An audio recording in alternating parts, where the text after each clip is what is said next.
નમસ્કાર દર્શક મિત્રો, अब तकના લોકપ્રિય કાર્યક્રમ ચાય પે ચર્ચામાં આપનું સ્વાગત છે. દોસ્તો, નિદાન કોઈ પણ નાની મોટી બીમારી માટે બહુ જ મહત્ત્વનું અંગ છે અથવા તો શરૂઆત ત્યાંથી જ થાય છે. કોઈ પણ બીમારીનું જ્યારે તમારે નિરાકરણ કરવું હોય તો એનું નિદાન પરફેક્ટ હોવું જોઈએ, તો તમે સરળતાથી એમાંથી એ બીમારીમાંથી બહાર આવી શકો. તો આજે તો નિદાનની કેટલી બધી પદ્ધતિઓ વિકસી છે, વિજ્ઞાન આગળ વધ્યું, મેડિકલ સાયન્સ જે રીતે આગળ વધ્યું છે અને આપણી પાસે પરંપરાગત જૂની પદ્ધતિઓ પણ છે. કોઈ પણ પથ્થીમાં નિદાનનું મહત્ત્વ શું છે એ બહુ જાણવું જરૂરી છે. તો એલોપથીના બે નિષ્ણાતો આજે આપણા સ્ટુડિયોમાં ઉપસ્થિત છે. ડૉક્ટર ગિરિરાજ હોસ્પિટલના ડૉક્ટર મયંક ઠક્કર સાહેબ અને HCGના ડૉક્ટર યશ રાણા સાહેબ. સર, આપનું સ્વાગત છે. નમસ્કાર. ઠક્કર સાહેબ, સૌથી પહેલાં તો મારે આપને પૂછવું છે કે કોઈ પણ નાની મોટી બીમારીમાં નિદાનનું મહાત્મ્ય કેટલું? નમસ્તે દર્શક મિત્રો, અત્યારે વેકેશન ચાલી રહ્યું છે, બધા ફરવાના મૂડમાં હશે. તમે બધા સ્કૂલો પતી છે, 2 વર્ષથી કોવિડના કારણે ક્યાંય બહાર નહોતા ગયા આપણે, એટલે બધા અત્યારે ફરવાના પ્લાન કરતા હશો ને બધા. હવે આ ફરવાના પ્લાન થયા અને આપણે ગાડીમાં બેસીને નીકળી જઈએ છીએ ક્યાંય ફરવા. આપણે ક્યાં જવું છે નક્કી કરવું પડશે ને, કે કયા ડેસ્ટિનેશન પર ફરવા જવું છે. ફરવા જવું છે પણ કયા ડેસ્ટિનેશન પર જવું છે તો આપણે નક્કી કરી શકશું કે ટ્રેનમાં જશું, કારમાં જશું, ફ્લાઇટથી જશું.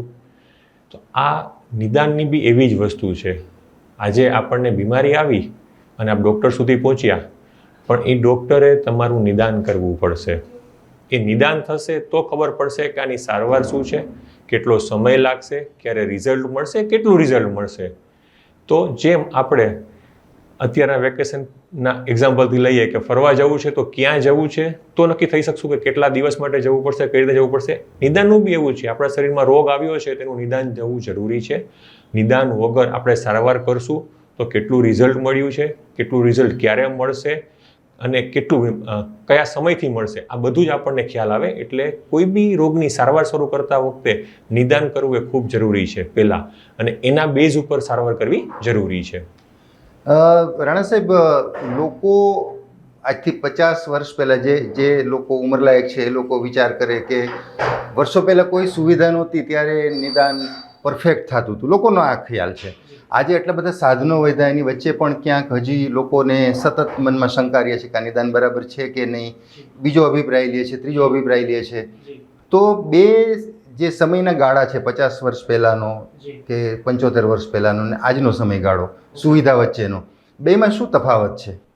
સર, બેઝિક તફાવત અગર આપણે જોવા જઈએ તો એક જમાનામાં જ્યારે ઇલેક્ટ્રોનિક વસ્તુઓ, ઇક્વિપમેન્ટ, સાધન, સાયન્સ એ એટલું વિકસિત નહોતું, એટલે ઓપ્શન જ નહોતા. આ નંબર 1 થિંગ. સેકન્ડ, ડૉક્ટર્સની જે સંખ્યા છે, જેટલા ડૉક્ટર્સ પહેલાં હતા, આજે આપણી આસપાસના એરિયામાં જેટલા ડૉક્ટર્સ પહેલાં હતા, શાયદ એનાથી આજને 5-6 ગણા વધી ગયા છે. આ બીજો પોઈન્ટ. હવે અગર પુરાની વસ્તુ, જૂના જમાનામાં જે નિદાન થતા એ સચોટ જ હતા, એમાં કંઈ શંકાને સ્થાન આપણે રોકી કે ગોતી શકીએ એવો ઓપ્શન આપણી પાસે હતો નહીં. બરાબર. હાલના તબક્કામાં કેવું છે, ઇલેક્ટ્રોનિક મીડિયા, ગૂગલ, આ તે બધી વસ્તુ એડવાન્સમાં લોકો પાસે અવેલેબિલિટી છે, એનો એક્સેસ છે. એક જમાનો કેવો હતો સાહેબ, અગર હું એક સાવ સામાન્ય વાત કરું તો શિક્ષક છોકરાઓને સ્કૂલમાં ખીજાય તો મા બાપ એ શિક્ષકની કમ્પ્લેન કરવા ન જતા. એ છોકરાને કહેતા કે ના, ટીચર કે છે બરાબર વાત છે, તારે આ વસ્તુનું ધ્યાન રાખવું જોઈએ. બરાબર છે. થોડા સંદર્ભોમાં એવું બી થાય છે કે હવે રિવર્સમાં બી એવું સિનેરિયો જોવા મળે છે કે બાળકો સ્કૂલમાં શું કરે છે, કે કયા કારણ ટીચર ઠપકો આપ્યો એ વસ્તુ નથી જોવામાં આવતી અને શિક્ષક પર સામે વસ્તુ થવા માંડે છે. સેમ વસ્તુ ક્યાંક અગર હું કમ્પેરિઝન કરું મેડિકલ ફિલ્ડ સાથે તો એ વસ્તુ બી ત્યાં છે. આજના યુગમાં લોકો પાસે અવેલેબિલિટી છે, ઇન્ટરનેટનો એક્સેસ છે. હવે ઓલું કહે ને કે અધૂરું જ્ઞાન કે પૂર્ણ જ્ઞાન એ ક્યાંય જોવામાં સેકન્ડરી થઈ જાય છે. અને નાવડેઝ કેવું છે કે ડોક્ટર્સ આર સેકન્ડ ઓપિનિયન. પહેલા લોકો તપાસ પોતે જ કરી લે ગૂગલ ઉપર કે ભાઈ મને શરદી છે, તાવ છે, તો મને કઈ બીમારી હશે. તો આના ડ્રોબેક્સ બી આવા તમારી સામે આવે, જોવા મળે કે ડ્રોબેક્સ તમને એવા મળે કે તમે પોતે જ નિદાન કરી લ્યો, પછી ડૉક્ટર પાસે જાઓ કે ભાઈ સાહેબ મને તો આ જ બીમારી છે, તો એ વસ્તુ ક્યાંક તમને મુશ્કેલમાં નાખી દે. એનું કારણ છે કે શરદી થવી, ઉધરસ આવવી, તાવ આવવો, દુખાવો થવો એ પોતે બીમારી નથી, પણ એ કોઈ બીમારીના લક્ષણ છે.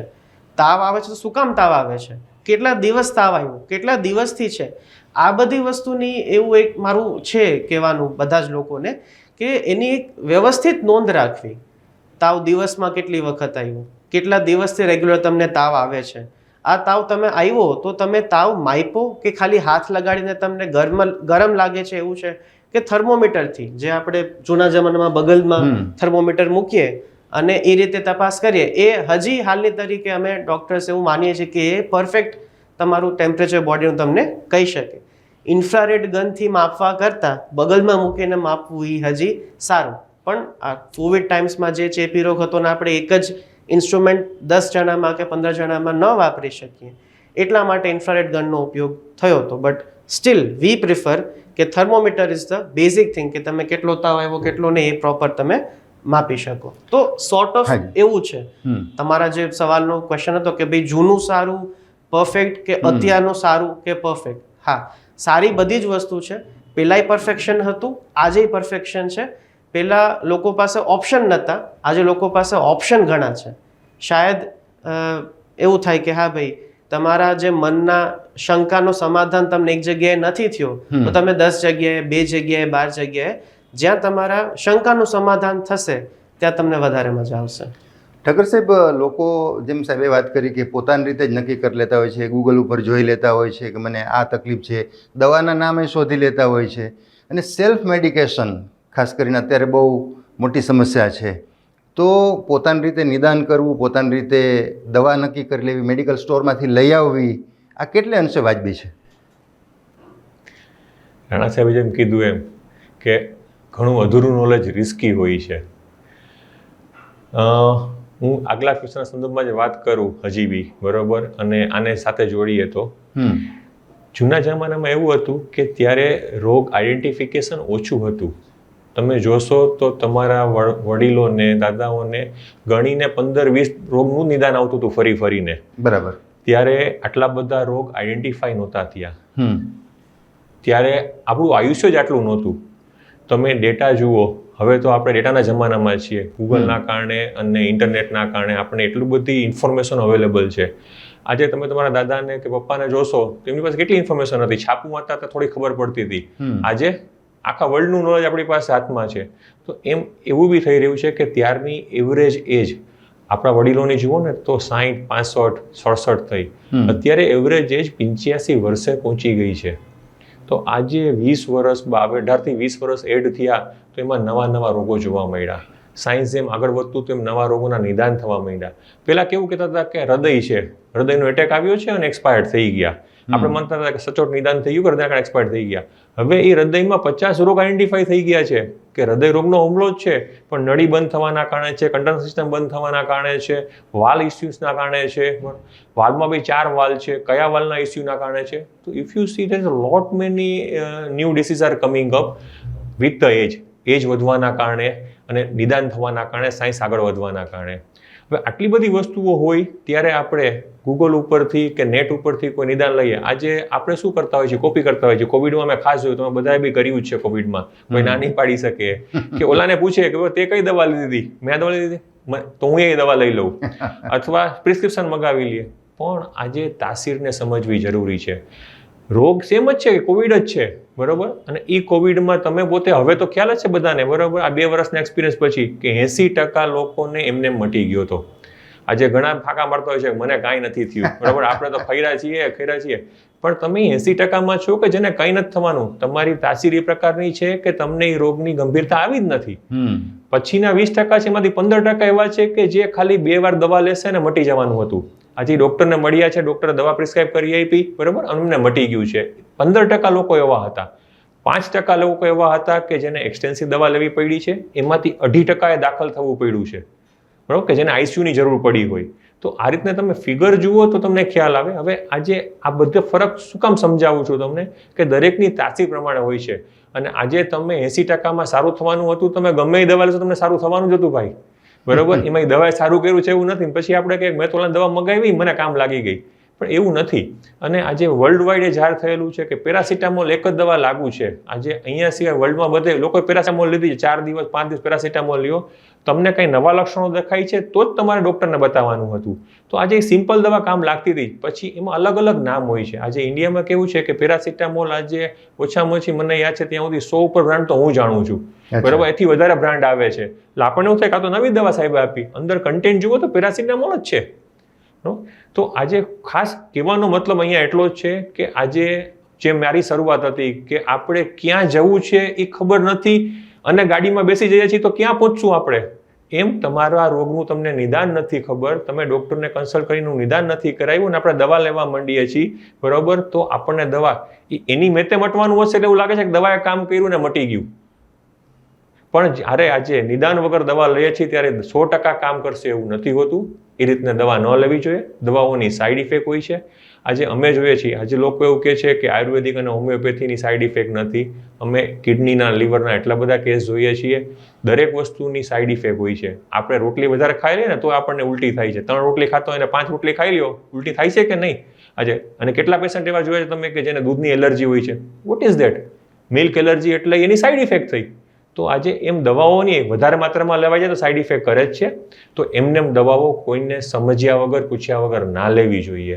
હા, તમે આજે 1 દિવસ માટે, 1.5 દિવસ માટે ક્યાંય એવી જગ્યાએ છો કે તમને ક્યાંય ડૉક્ટરનો એક્સેસ નથી અથવા તમે ફસાયેલા છો, તમે ટેમ્પરરી 1-2 દિવસ માટે સપોર્ટિવ દવા લ્યો છો કે જે ઓવર ધ કાઉન્ટર મળે છે, તમને દુખાવો છે, તાવ છે, ઉલટી છે એની, પણ એ 1 થી 1.5 દિવસ માટે તમે સપોર્ટ માટે લઈ અને પછી ડૉક્ટરને બતાવો, પણ એ કન્ટિન્યુઅસ સારું રાખવી ન જોઈએ. એવી આપ સૌને વિનંતી છે.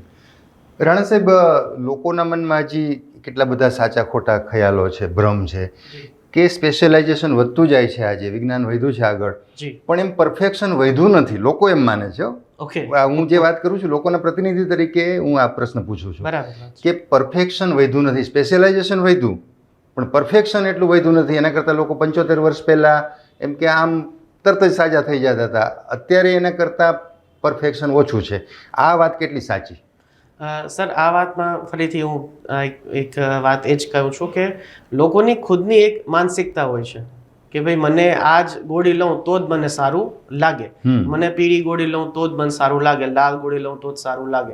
પણ દરેક ગોળી દરેક બીમારી પર એકચ્યુઅલી સેમ અસર કરે જરૂરી નથી, નંબર 1.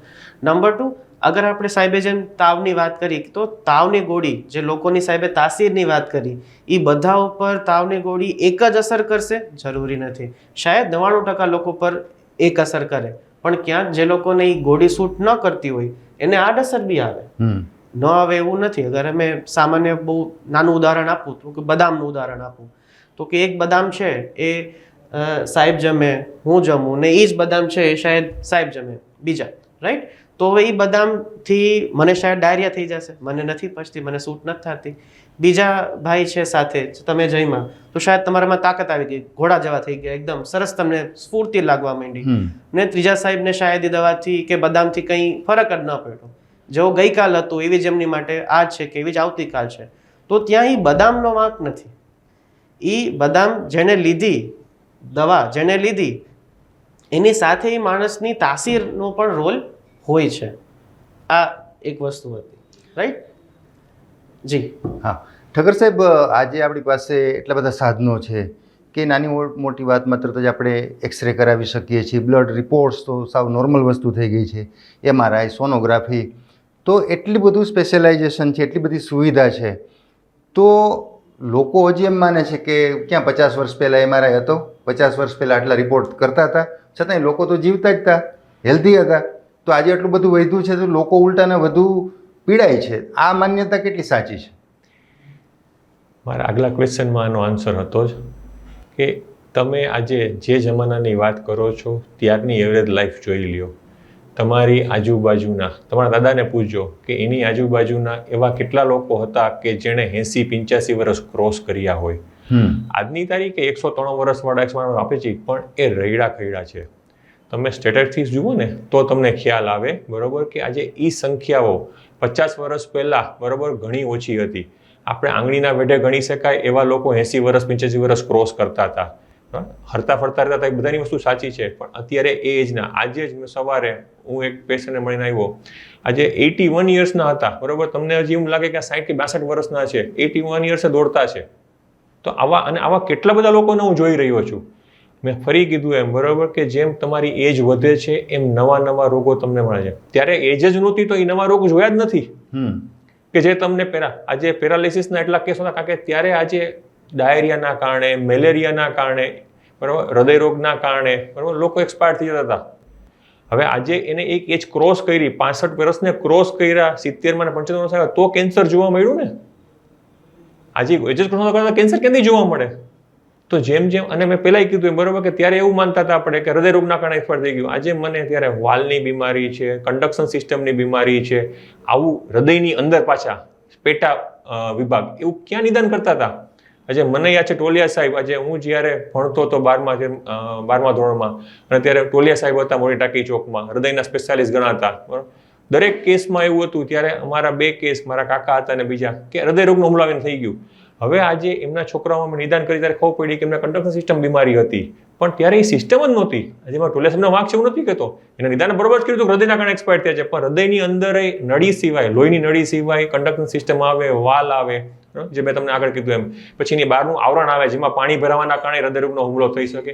તો એવા બધા કારણોનું નિદાન શક્ય બન્યું છે સીટી સ્કેન, MRI આવવાના કારણે. એ થવાના કારણે આપણે એની સારવાર કરી શકીએ છીએ. અત્યારે આપણે કન્ડક્શન સિસ્ટમમાં પેસમેકર મૂકવાથી આયુષ્ય એટલું બધું વધી જાય છે. આજે મારા એક કઝિન અંકલ છે, એમનું આયુષ્ય 15 વર્ષ થઈ ગયા છે, જે ચાલી નહોતા શકતા. આ પેસમેકર મૂકાવા પછી અત્યારે દોડે છે, અને આજે 86 વર્ષે હાર્ટ એન્ડ હેલ્ધી લાગે છે. એને હૃદય વીક જ છે, પણ એને એક સપોર્ટિંગ સિસ્ટમ આપી છે, નાનું એક હૃદય જેવું મશીન મૂકીને. તો આજે એ 15 વર્ષે દોડે છે. અત્યારે 15 વર્ષ પછી બી 86ની એજે. તો આ બધું પોસિબલ થયું છે સાયન્સના કારણે. આ એક્સરે, MRI જે તમે કહો છો, બ્લડ રિપોર્ટની તપાસો, બરાબર, આ બધાના કારણે પોસિબલ થયું છે.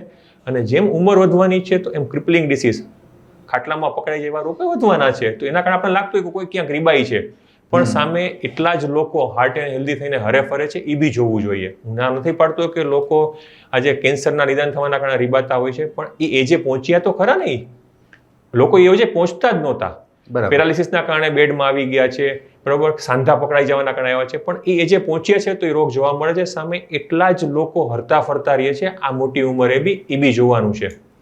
રાણા સાહેબ, મશીનોથી કામ લેવાય છે તો એમાં પરફેક્શન અથવા ઓથેન્ટિસિટી કેટલી ગણાય? કેમ કે જે પણ આપણે લેબોરેટરીના રિપોર્ટ જોઈએ છે તે નીચે એક લાઈન લખેલી હોય છે કે ભાઈ આ બધું રેન્ડમ જેવું હોય છે, એટલે મશીનથી કામ લીધું છે એટલે એ 100% પરફેક્ટ હશે કે કેમ? લોકોના મનમાં આવા સવાલ હોય છે.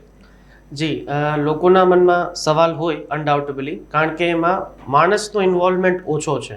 જ્યાં રોબોટિક ઓટોમેટિક મશીન એક વસ્તુ પ્રોસેસ કરીને તમારી સામે એક રિઝલ્ટ આપતી હોય, કે જ્યાં માણસના દ્વારા કરાયેલી એક્ટિવિટીઝ લીસ્ટ કે ઓછી હોય, એટલે મશીન તમને હંમેશા એક રેન્જ આપે, એક નંબર આપે કે ભાઈ મેં જે આ પ્રોસેસ કરી, આ મશીનના માપદંડ અનુસાર આ આટલું છે. બરાબર. એટલે હંમેશા એક ક્લિનિકલ લેવલ ઉપર તમને કે તમારા જે ક્લિનિકલ નોલેજ છે, તમારું ડૉક્ટરનું જે ક્લિનિકલ સેન્સ છે, એની સાથે આ રિપોર્ટને પ્રમાણિત કરવા વિનંતી. રાઈટ? એટલે આપણે કોઈ મશીનની ઓથેન્ટિસિટી ઉપર કે એની કાર્યક્ષમતા ઉપર ક્વેશ્ચન રેઝ કરવાનો મતલબ નથી. મશીનને એ જ કરવાનું છે જેનો આપણે માણસે જ ઓર્ડર આપ્યો છે કે ભાઈ આ મશીને આટલું કામ કરવાનું, આ મશીનને લોહીની આટલી ટકાવારી ગોતવાની, એટલે એણે ગોતીને આપી દીધી. પછી જેમ મશીન બદલાય, જેમ મશીનના કાર્યકર્તાઓ બદલાય કે લેબ બદલાય, એમાં 1% કે 2% વેરિએશન હોય. મશીનથી મશીન જેટલો ફેર શાયદ એક મારુતિ અને એક મર્સિડીઝમાં આપણે ગણીએ, એટલો જ ફેર શાયદ એક નાના મશીનમાં કે મોટા મશીનમાં પણ હોય. સિટી સ્કેન, MRI આ બહુ મોટા મશીનો છે. લોહીના રિપોર્ટ કરવાના બી અલગ ઇક્વિપમેન્ટ, મશીન ઘણા અલગ પ્રકારના હોય. કારણ કે સાયન્સની ટેકનોલોજીનો જે વિકાસ છે એ છેલ્લા 30-40 વર્ષમાં રોજ દર વર્ષે તમને નવા મશીન માર્કેટમાં જોવા મળે આવે છે. રાઈટ? તો શાયદ 10 વર્ષ જૂનું મશીન જે કરી શકતું હોય એ આજનું મશીન એનાથી વધારે પણ કરી શકે કે એનાથી ઓછું પણ ન પણ કરી શકે. ડિપેન્ડ્સ, આપણે એને કયો ઓર્ડર આપ્યો છે કે ભાઈ તારે આ સેમ્પલમાં ગોતવાનું શું છે, એના ઉપર આ બધી વસ્તુ વેરી કરતી હોય. પણ ખાલી રિપોર્ટ કે ખાલી મશીનના આધારે કોઈ વસ્તુનું નિદાન ક્યારેય થતું નથી. આ એક મિથ છે જે વર્ષોથી છે કે ભાઈ રિપોર્ટમાં આવી ગયો એટલે નક્કી. પણ એવું ન હોય. કોઈ ડૉક્ટર જેણે આ રિપોર્ટ કરવાનો કીધો તો શું કામ કરવાનો કીધો? કારણ કે એ સાહેબ કે મેડમ જે બી ડૉક્ટર હોય એ કોઈ સ્પેસિફિક બીમારી માટે જોતા હોય, ડાયગ્નોસિસ, જેના માટે આપણે આજે બધા સાથે ભેગા થયા છે કે નિદાન, પરફેક્ટ નિદાનની જરૂર છે, એના માટે જ એ સાહેબે કે મેડમે શાયદ ટેસ્ટ કરવાનું કીધું હોય. ઠક્કર સાહેબ, લોકોના મનમાં ઘણી વખત એવી પણ વાત આવતી હોય છે કે મેડિકલ સાયન્સના તારણો છે એ સમયાંતરે બદલાતા રહેતા હોય છે. જેમ કે એક સમય એવો હતો કે ભાઈ 80-120 બીપી હોવું જોઈએ, હવે એમાં થોડો વધારો કરીને 90-130 સુધી આપણે છેલ્લે મને લાગે છે ત્યાં સુધી આપણે પહોંચ્યા છીએ. તો આને કારણે કંઈ કન્ફ્યુઝન ક્રિએટ થતી હોય છે, લોકોની સમસ્યા, લોકોના મનમાં શંકા વધતી હોય છે. તમારી પાસે આવા પ્રશ્નો આવતા હોય છે કે ભાઈ તમે તો અત્યાર સુધી તો આમ કહેતા હતા, હવે તમે આમ કહો છો? અગેન આપણે જે વાતો કરીએ છીએ એના રિલેટેડ છે કે જેમ જેમ સાયન્સ આગળ વધે છે અને ડેટા આવે છે એમ આ બધી વસ્તુઓના ચેન્જ થાય છે. આજે તમે એક્ઝામ્પલ આપીશ મોબાઈલનું કે આજે બધા એનાથી યુઝ ટુ છે એટલા માટે કે આજે પહેલાં 2G હતું, પછી 3G આવ્યું, 4G આવ્યું, 5G આવ્યું, બરાબર? તો આજે કેટલા બધા ચેન્જીસો આવે છે. આજે આપણે ડેટા રિસીવ કરવામાં, ડેટા સેન્ડ કરવામાં, પહેલાં તમે કહેતા કે આટલી મોટી ફાઇલ જાય નહીં, ભાઈ જવા માંડી ફાઇલો આજે. તો આપણે શું થયું કે બરાબર કે આજે સાયન્સે એડવાન્સ થયું છે, બરાબર? સેમ વસ્તુ હું તમને આમાં કહીશ કે એડવાન્સ થવાના કારણે પહેલાં કેવું હતું કે આજે હું પેશન્ટ જોતો હતો તો હું મારા ડેટા કલેક્ટ કરતો હતો, બરાબર? હવે જેમ જેમ સાયન્સ આગળ વધવા માંડ્યું એમ અમે ભેગા થવા માંડ્યા, બરાબર? કે આજે રાજકોટ સિટીના ડેટા ભેગા થવા માંડ્યા, આજે ગુજરાત સિટીના ડેટા ભેગા થવા માંડ્યા, પછી ઇન્ડિયાના ડેટા ભેગા થવા માંડ્યા. આ ડેટાને એક સાથે એનાલિસિસ કરવાની ક્ષમતા આવવા માંડી. છેલ્લા 5-7 વર્ષમાં ડેટા એનાલિસિસમાં એટલું બધું એડવાન્સમેન્ટ આવી ગયું છે કે હવે આખા વર્લ્ડના ડેટા એક સાથે એનાલિસિસ થાય છે અને એમાં ઇન્ડિયન પોપ્યુલેશન, બરાબર, ગુજરાતી પોપ્યુલેશન આજે અમેરિકામાં વસે છે તો એને એટમોસ્ફિયર વાઇઝ શું ફરક પડ્યો? આજે મારું બીપી અહીંયા, હું ગુજરાતથી છું અને ગુજરાતમાં જ રહું છું તો 120-80 નોર્મલ છે મારું, બરાબર? હવે એ જ 120-80, બરાબર, કદાચ મારું અમેરિકાની ઠંડા પ્રદેશમાં રહ્યા પછી નોર્મલ નહીં ગણવું પડે કારણ કે મને ત્યાં કંઈક રોગ જોવા મળે છે ત્યારે મારું બીપી આ X હોય છે. તો આવા ડેટા જે કલેક્ટ થાય છે કે જેની અંદર હવે તમારા શરીરમાં આજુબાજુના એટમોસ્ફિયરની, તમારા ડાયટની, તમે શું ખોરાક લ્યો છો, કેટલી એક્સરસાઇઝ કરો છો, એટલા બધા ફેક્ટર સ્ટડી થાય છે જેના કારણે નવું સંશોધન આવે છે. એ સંશોધન એવું બતાવે છે કે આ ચેન્જ કરવાથી તમારી હેલ્થ વધારે સારી છે, તમારી ફિઝિકલ ફિટનેસ વધારે સારી દેખાય છે. આજે તમે જે આપણે રોજ એક્સરસાઇઝ કરીએ છીએ આમાં તમારા ઘણા લોકો મોબાઈલમાં ડેટા રેકોર્ડ કરતો હશે કે આટલા સ્ટેપ ચાલ્યો હું, પછી આટલા મારા સાયકલિંગ કર્યું અને ત્યારે મારા હાર્ટ રેટ આ છે, મારું બીપી આ છે. આ જે બધા ડેટા રેકોર્ડ થાય છે ને એ ક્યાંક એનાલિસિસ એ થાય છે. અત્યારે જે વર્લ્ડ વાઇડ બૂમ ચાલે છે કે તમારા ડેટા સ્ટોલન થાય છે એ બધા આના માટે થાય છે, એ બધા ડેટા એનાલિસિસ થાય છે અને એ એનાલિસિસમાં લોકો એ જુએ છે કે આની ફિટનેસ, હાર્ટ રેટ કઈ રીતનું વેરી થાય છે, એ એક્સરસાઇઝ કરે છે ત્યારે શું થાય છે, પછી આગળ જતાં, બરાબર, એના મેલ બોક્સમાં કોઈ ડિસીઝના રિપોર્ટ આવે છે કે એને કોઈ ડિસીઝ થયો છે કે નહીં, બરાબર? This all things are analysing, people analysing. અને એના ઉપર હવે AI બને છે, આર્ટિફિશિયલ ઇન્ટેલિજન્સી, કે જે હવે તમારા રોગનું નિદાન કરશે. તો એ આ બધા ડેટા ભેગા કરે છે, એના કારણે આ ચેન્જીસો આવે છે. આજે X રિપોર્ટ સારો છે એ કાલે Y ખરાબ હોઈ શકે છે. એ એટલા માટે કે તમારી આજુબાજુની બીજી બધી વસ્તુઓએ એ જ જગ્યાને ખરાબ કરી નાખી છે અત્યારે, બરાબર? એ કાલના દિવસમાં એ સારી હતી પણ હવેના દિવસમાં એ સારી નહીં રહે એવું બની શકે છે. આજે આપણે શાકભાજીમાં અત્યારે આપણે જે પેસ્ટિસાઇડ વાપરતા હતા એ અત્યાર સુધી આપણે શેના વાપરતા હતા કે સારું ફ્રૂટ મળે, સારા શાકભાજી મળે. એ છેલ્લા 5 વર્ષ તમે જુઓ છો કે હવે એને જ આપણે જીમું ઝેર તરીકે ગણીએ છીએ ખાતરને આપણે. તો શું થયું? સાયન્સ ખોટું પડ્યું? સાયન્સ એડવાન્સ થયું છે, ખોટું નથી પડ્યું. અને જેટલી નવી વાતો, નવી ઇન્ફોર્મેશન આવે છે એને આપણે યુટિલાઇઝ કરવાની કોશિશ કરીએ છીએ for betterment of human being. Rana saheb, doctor બદલે એમ નિદાન બદલે એવી એક પણ લોકોની માન્યતા છે કે એક ડૉક્ટર પાસે ગયા, એણે આ વાત કરી, તમને આ તકલીફ છે, એનાથી બીજા ઓપિનિયન માટે ગયા તો બીજી વાત આવી, ત્રીજા પાસે ત્રીજી વાત આવી. તો લોકોના હજી મનમાં એ નથી સમજાતું કે એવું કેમ થાય છે. એનો અગર આપણે ડિસ્કશન કરીએ કે એવું શું કામ થાય, આજે માની લ્યો કે એક એક્સરેની હું વાત કરું, સામાન્ય એક્સરે, બરાબર? તો હવે એક્સરેમાં અગર મેં એક વસ્તુ એઝ અ ડૉક્ટર મેં અમુક પોઈન્ટ્સ જોયા જે મારી કાર્યક્ષમતા કહી લ્યો કે જે રીતે હું ભણીને આગળ વધ્યું, જેટલી મારી પ્રેક્ટિસ કે જેટલો મારો એક્સપિરિયન્સ કે જેટલી મારી લાયકાત જે હોય, રાઈટ. પણ હવે એક્સરેનો જે સ્પેશિયલ ડૉક્ટર હોય, જે રેડિયોલોજિસ્ટ છે, જેને રેડિયોલોજિસ્ટ કહેવાય, તો એ જેટલા એક્સરેમાં પોઈન્ટ જોઈ શકતો હોય, શાયદ હું એની સરખામણીમાં 99.9% તો જોઈ જ શકું, બરાબર. બીજા કોઈ ડૉક્ટર છે એ બી શાયદ એટલી સરખામણીમાં એટલા જોઈ શકતા બી હોય કે ન બી જોઈ શકતા હોય. તો કહેવાનો મતલબ કે જેમ પર્સન ટુ પર્સન, એક માણસથી બીજા માણસમાં આપ વેરિએશન લાવો, દરેકની વિચારક શક્તિ, કે આજે હું એક બીમારી અગર માની લ્યો કે અગર હું મારું ઉદાહરણ આપું જસ્ટ ખાલી, કે મારી પાસે એક પેશન્ટ આવ્યું જેને છેલ્લા 5-7 દિવસથી તાવ, શરદી, ઉધરસ થઈ ગયા છે, ગળફા પીળા રંગના નીકળે છે, તાવ ધીમે ધીમે વધતો જાય છે, 100-101 એવું રહે છે, ગોળી ખાવ તો ઉતરી જાય, વળી પાછો ચડી જાય, બરાબર. તો હવે મારું સ્પેશિયાલિટી શું, તો કે હું ફેફસાનો સ્પેશિયલ ડૉક્ટર, શ્વાસ અને ફેફસાની બીમારીઓ જે કંઈ આવતી હોય તો એ હું, તો મારો પહેલો મગજ ક્યાં દોડશે કે ભાઈ આ બધા લક્ષણ મારા ન્યુમોનિયાના છે.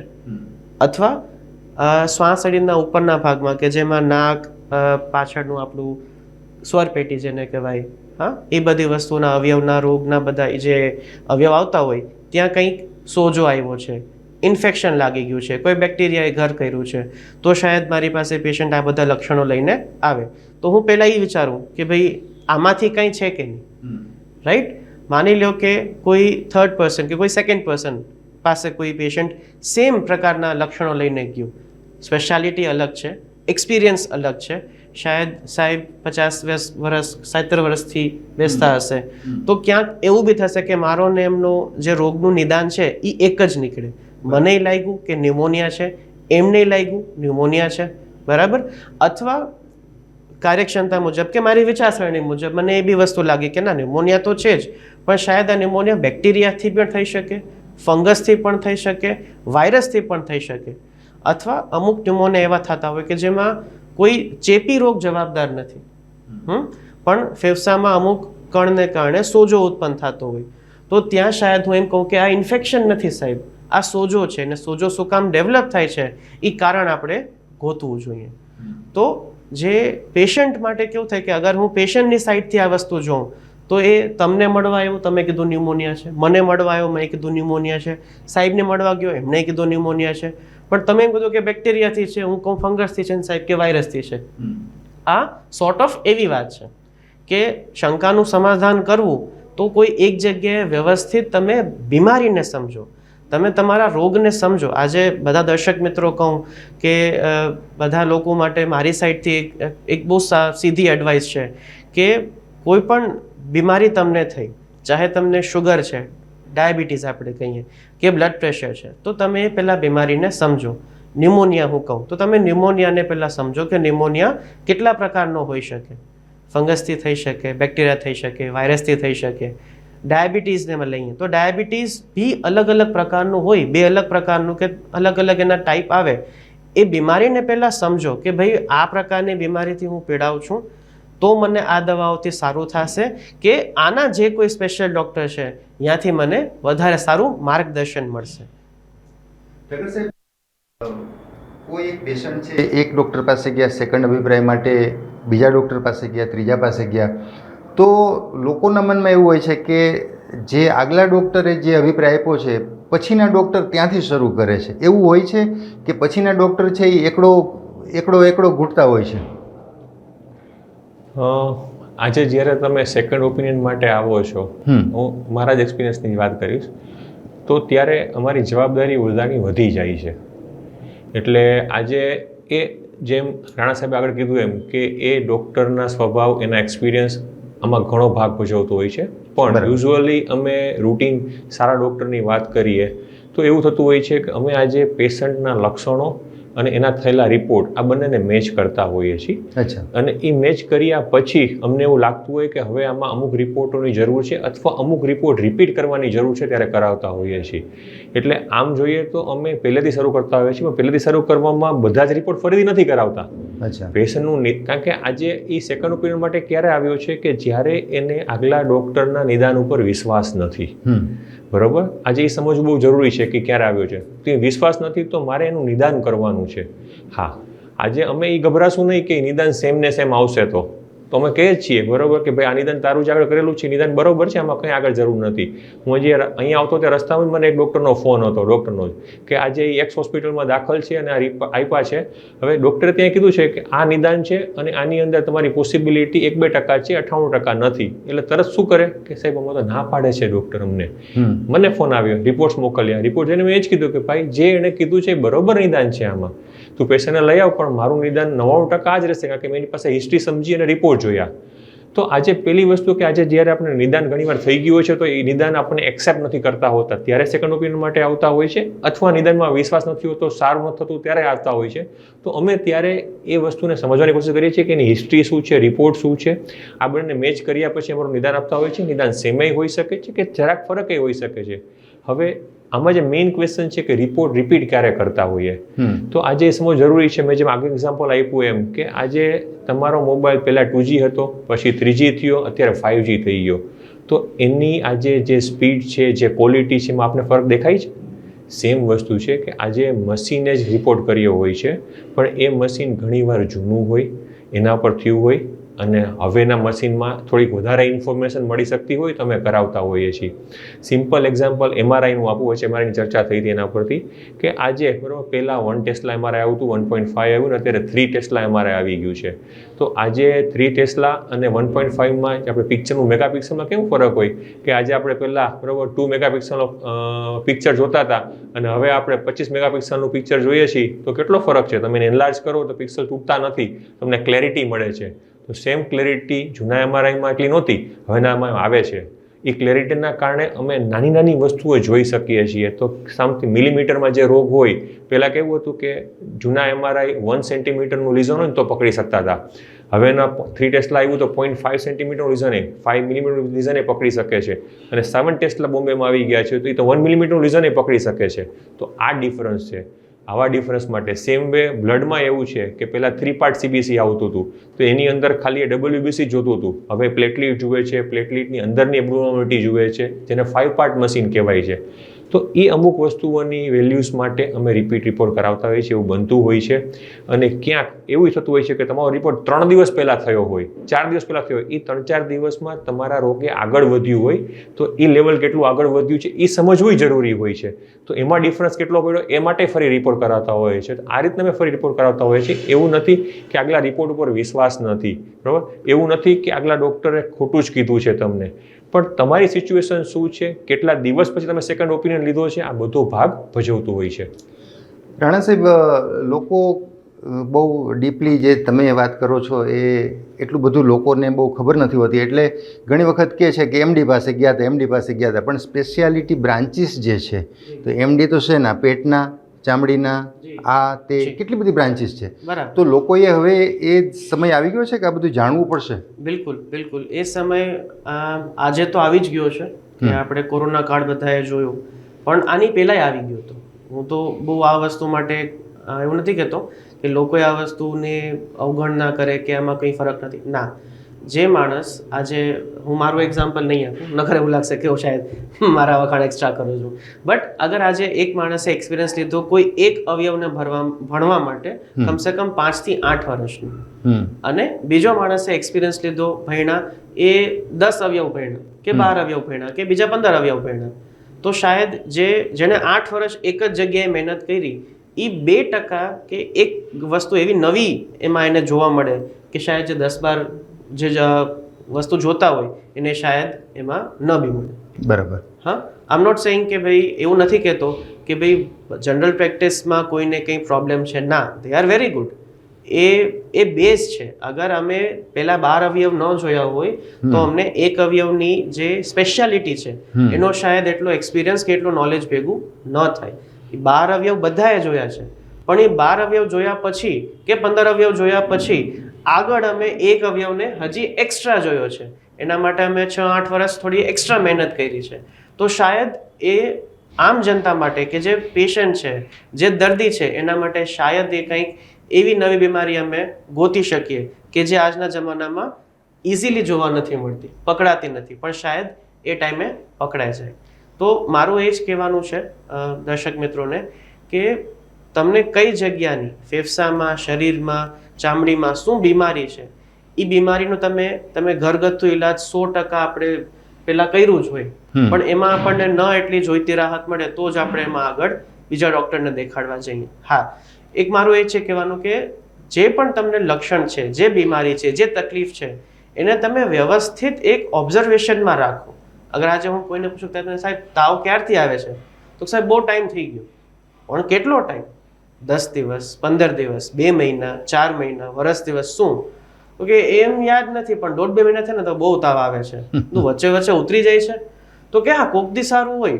તો જે રીતે પ્રેઝન્ટેશન છે ને આ રીતે દર્દીઓનું, એમાં ઘણી વખત કેવું થાય કે તમે વ્યવસ્થિત જે સચોટ નિદાન કરવું છે કે સાચી બીમારી પકડવી છે, એમાં અમારે બહુ મહેનત થઈ. આજે હું તમને વ્યવસ્થિત વાત નહીં કરું કે ભાઈ મને પેટમાં દુખે છે, પેટમાં મને 10 દિવસથી દુખે છે, મને ઝાડા બી થઈ ગયા છે અને પેટમાં મરોડ બી આવે છે, ભાવતું નથી ખોરાક.